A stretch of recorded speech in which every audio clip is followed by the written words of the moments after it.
Hi, and welcome to another webinar in our series from Nicopure Labs. I'm Dan Morgan, the Quality Assurance Director here. And today, I'd like to talk to you about ensuring quality without specific e-liquid GMPs. What are GMPs? Well, GMPs are good manufacturing practices, and are procedures or practices enacted by a regulatory body to ensure conformity to a set of defined guidelines. The most recognized set of GMPs are what is commonly and interchangeably referred to as CGMPs, our current good manufacturing practices in the U.S. are set by the Food and Drug Administration, or the FDA. These GMPs are designed to ensure high-quality, unadulterated products. I listed a few of the areas for GMPs, but the entire set of GMPs is a lot larger. This list is just a few picked areas to show how diverse the GMPs are and include things like standard operating procedures, product recall procedures, manufacturing site maintenance and cleanliness, operator training and documentation, manufacturing batch records, review of customer complaints. One of the main and repeating aspects of GMPs is document, document, and document.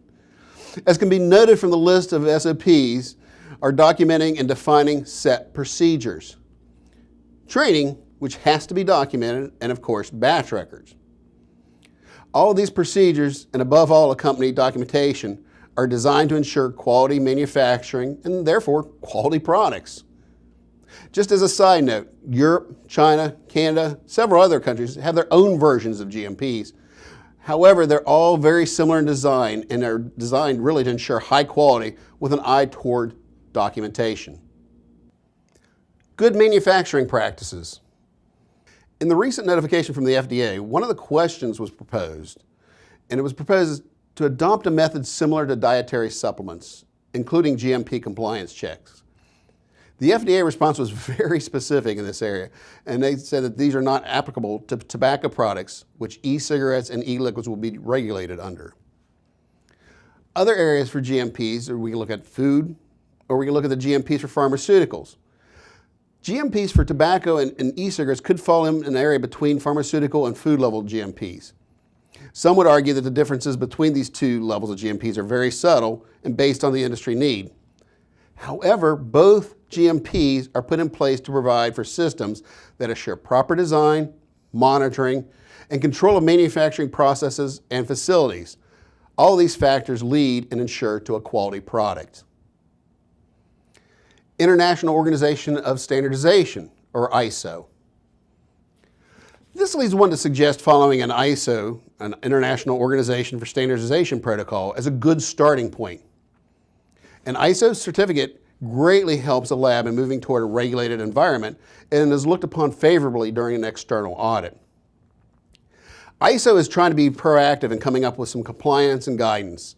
The organization formed a subcommittee to specifically address the concerns of formulating an ISO requirement for vaping products. However, their first meeting is scheduled for October 24th of this year.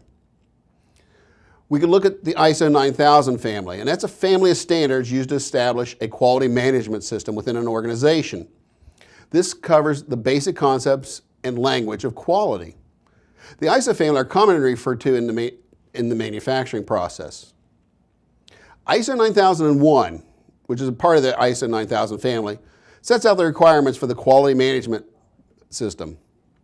This particular protocol is the only one in the ISO 9000 family which can be certified because of the listed requirements.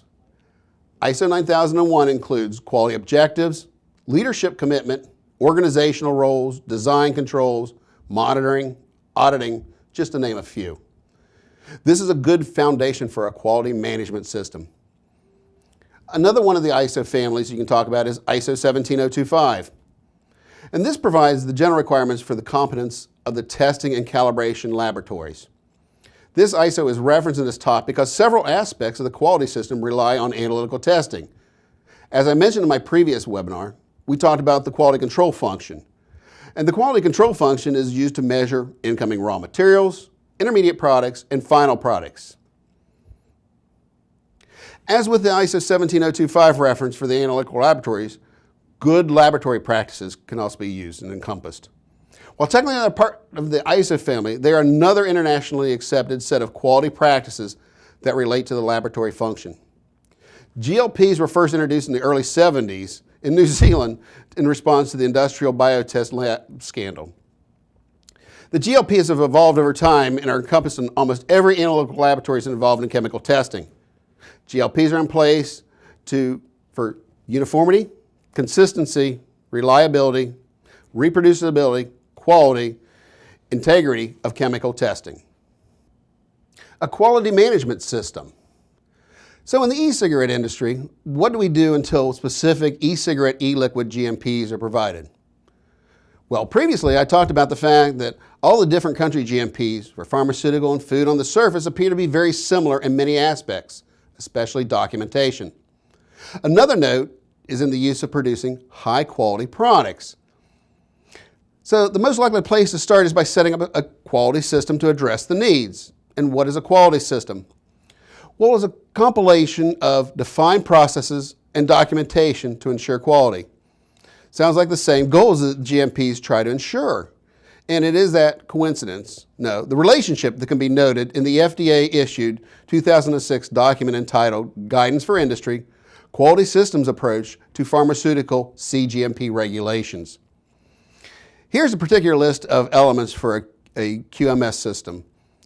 The quality system can be broken down into several parts. The heart of a good quality system is the overriding bridging documentation, the quality manual itself. This manual is the playbook for the system. It is basically a document broken down into several sections, and some companies actually have these sections follow the exact sections of the ISO 9000 to ensure that they're meeting all the requirements. A quality policy. A quality policy is a company statement, as in the mission statement, but which is focused on quality. While the statements can be visionary, forward-thinking, and in some cases wordy, the quality statement is typically concise, but meant to show the company and the employees' commitments towards delivering a high-quality product. Data management usually involves some procedures to ensure that all data is collected with integrity, free of manipulation or transposition errors, and most importantly, reproducible. Here's where we need to show that raw data, batch records, C of A's, and the like are controlled. Notebooks are witnessed. Batch records have appropriate sign-off and dating. All the data is in a form which is easily understandable, but more importantly, controlled. Controlled from falsification errors, human errors, system errors. As mentioned previously, the entire GMS is enacted to establish high quality. Now we come to SOPs, and this is one of my favorite areas to discuss. SOPs, or standard operating procedures, are meant to define a process, a method, a route in the precise and preferably succinct manner. An SOP, by definition, is a means of describing how a process is performed, day in, day out, routine. A good SOP becomes a very valuable training tool for new employees. Some companies like to create very lengthy and multitudes of SOPs, an SOP for everything with a side of SOP. On the surface, this gives the appearance of a very precise, controlled environment. It unfortunately leads to a lot of confusion and non-compliance. I believe that a much better quality system is to have fewer SOPs, but these are the SOPs which are absolutely required to perform a step in the manufacturing process or training process. Although these SOPs need to be written in plain, easy to understand language to ensure that the adherence and compliance are in step. Several organizations and regulatory bodies have presented lists of recommended SOPs. These SOPs cover the entire manufacturing distribution process and can range from the documentation of training to product recall. Quality instruments is another point that I wanted to address. While as an analytical chemist, my first thought of quality instruments naturally falls towards the state-of-the-art GC mass spec. This is one definition and an expectation for quality instruments. Here in this context, it means more of the quality functions within an organization. These functions entail quality assurance and quality control. Thank you for tuning in to another Nicopure webinar. Please subscribe to our channel and stay tuned for more webinars.